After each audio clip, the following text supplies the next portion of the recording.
Esta é a história do menino que se tornou o maior vulto do Velho Testamento.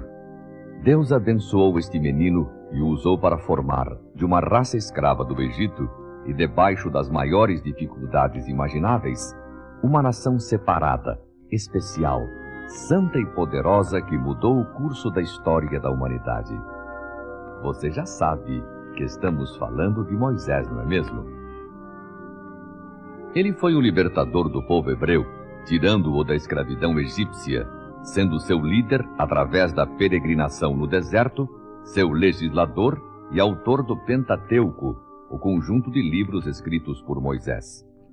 Sua história ocupa os seguintes livros: Êxodo, Levítico, Números e Deuteronômio, que ocupam, em volume, a 7ª parte da Bíblia.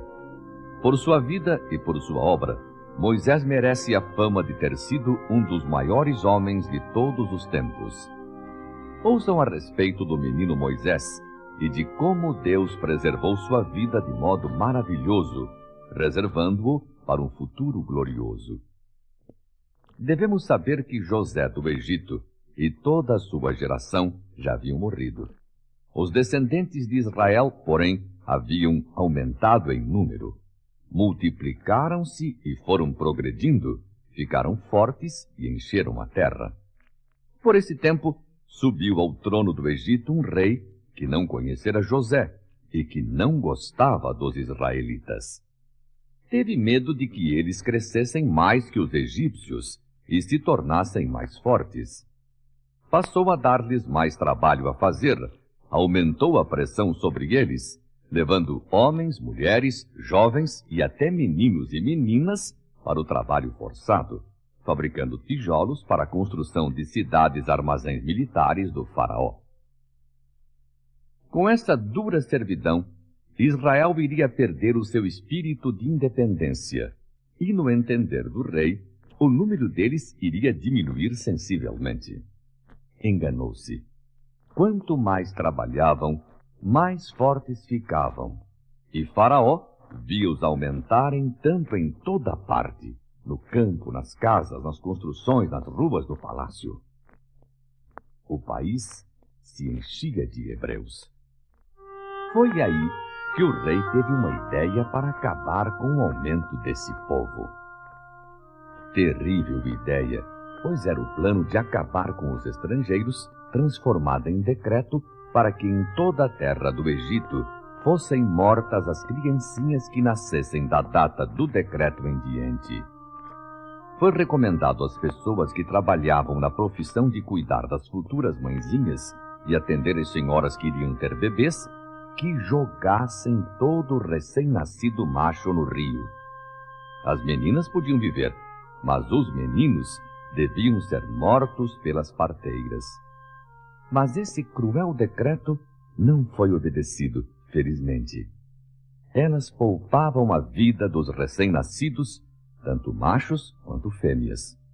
O rei descobriu e as chamou para perguntar sobre esse assunto. E as parteiras explicaram que as mãezinhas hebreias eram diferentes das mãezinhas egípcias. Antes que a parteira chegasse, já tinham dado à luz seus bebês. Faraó continuou com a sua ideia e seu decreto. Uma israelita deu à luz um filho e, notando que ele era formoso, resolveu escondê-lo por 3 meses. Mas, como vocês sabem, é muito difícil esconder uma criança por muito tempo, porque ela não fica quietinha.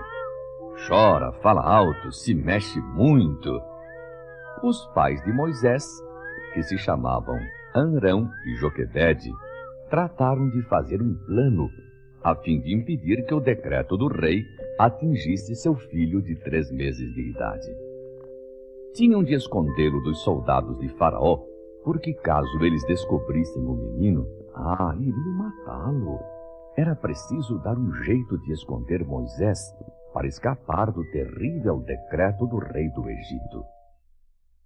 Arão e Joquebede oravam muitas vezes por dia pedindo a proteção de Deus. Também Arão e Miriam, irmãos do menino Moisés. O Senhor respondeu suas orações dando-lhes uma boa ideia para livrar o recém-nascido. Começaram a preparar uma arca, que é uma caixa de tampa chata, parecida um pouco, talvez, com uma cesta de Natal, dessas feitas de vime ou de junco. Já viram uma assim?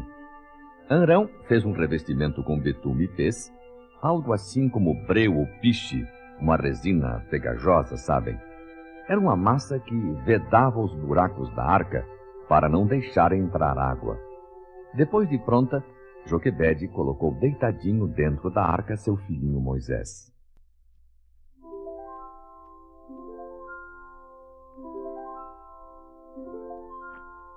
Dona Nenê, querido Moisés, velam os anjos, dorme nenê. Nana Nenê, querido Moisés, o bom Jesus cuidará de você.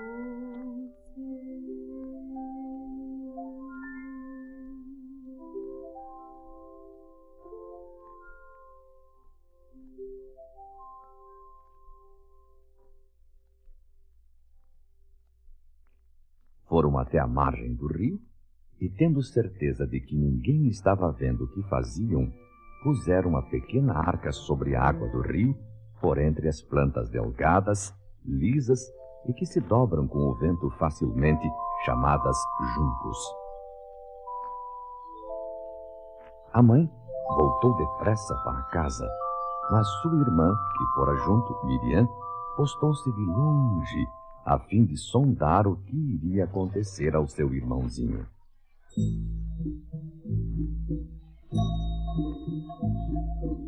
A filha do rei costumava ir tomar banho no rio e toda vez levava algumas empregadas para ficarem vigiando as margens.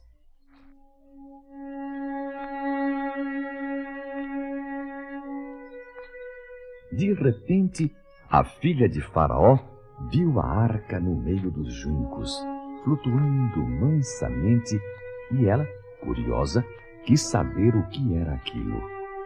Mandou uma das empregadas buscar a arca e, abrindo-a, viu a criancinha chorando. O coração da princesa se encheu de compaixão pelo menino e disse: "Este é um dos filhos dos hebreus."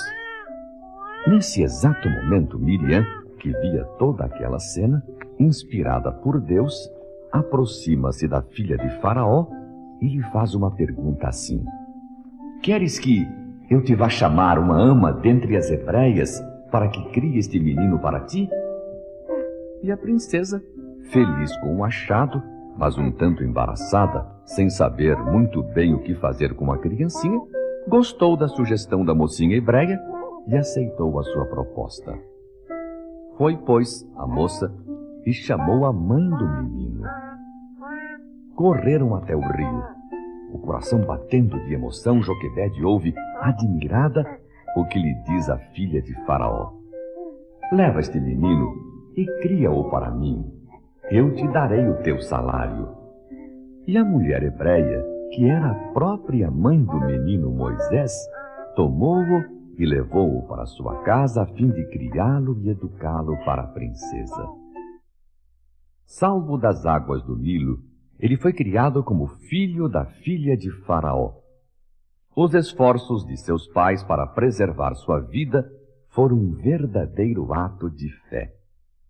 E agora, que o tinham consigo a fim de educá-lo, novamente mostraram ter fé. A educação que lhe deram no lar foi baseada no amor de Deus e numa certa compreensão da missão de sua vida. Os princípios morais e a ética de comportamento que lhe ensinaram foram as pilastras fortes de seu caráter, mais tarde posto à prova e inteiramente aprovado. Quando, pois, o menino era já grande, sua verdadeira mãe o levou à mãe adotiva, e esta foi quem lhe deu o nome de Moisés, que quer dizer tirado das águas. Já no palácio de Faraó, sob a tutela de homens da corte egípcia e, sem dúvida alguma, como um príncipe e pretendente ao trono do Egito, Moisés foi instruído em toda a sabedoria dos egípcios e se tornou poderoso em palavras e obras. Os sacerdotes daquela nação educaram-no nas letras, na literatura, na ciência e na religião deles. Mas, a despeito desses conhecimentos adquiridos posteriormente no Egito, Moisés conservava os princípios aprendidos no colo da mãe legítima quando menino. Sua experiência confirmou o ditado bíblico: instrui o menino no caminho em que deve andar, e ainda quando velho dele não se afastará. Na verdade, Moisés podia ter a aparência de egípcio nas roupas que vestia, na fala, na cultura, mas nunca se tornou um egípcio no coração. Em seu caráter, em sua religião e em seu procedimento leal, ele continuou a ser um hebreu e, como tal, um filho de Deus exemplar em seu tempo e para sempre.